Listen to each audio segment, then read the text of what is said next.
Wait. Don't skip my faithful child. I love you so much, and I know you are not like those who always skip my message. Now I want you to ask anything and I will do it for you. Share this video with 2 people and type that which you want me to do for you.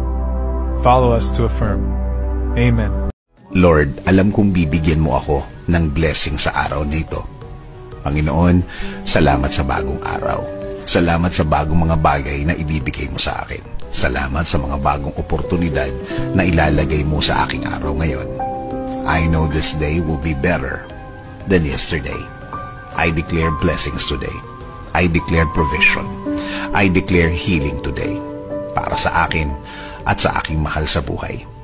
Alam ko na kapag kayo ang kasama namin, Lord, things will be okay. Alam namin na magiging tama at tahimik ang lahat. Alam din namin na kasama namin ang proteksyon sa araw na ito. Proteksyon sa mga bagay na gagawa ng problema sa aming buhay. Sa mga taong walang alam gawin, kundi mang-istorbo ng kapwa nila at gumawa ng mga kwentong invento nila. Panginoon, turuan niyo akong maging kalmado sa harap ng mga taong ito. Give me the blessing of self-control.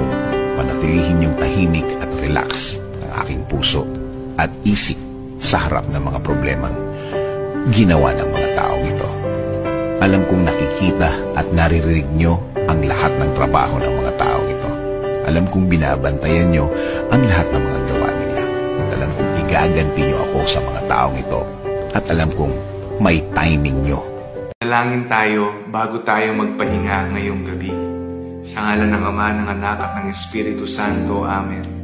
Amang mapagmahal, nagpapasalamat po kami sa araw na inyong ibinigay, sa iyong kalinga, sa mga biyaya at pagpapalang aming natanggap ngayong araw. Itinataas po namin sa inyo ang lahat ng aming nagawa at humihingi po kami ng kapatawaran sa lahat ng aming nagawang kasalanan at pagkakamali.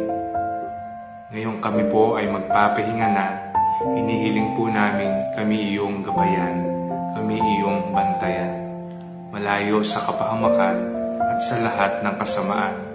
At nawa, magising kaming nagpupuri sa iyong ngalan. Kayo na pong bahala sa bukas. Ito ay aming samot dalangin sa matamis na pangalan ni Jesus na aming Panginoon. Amen.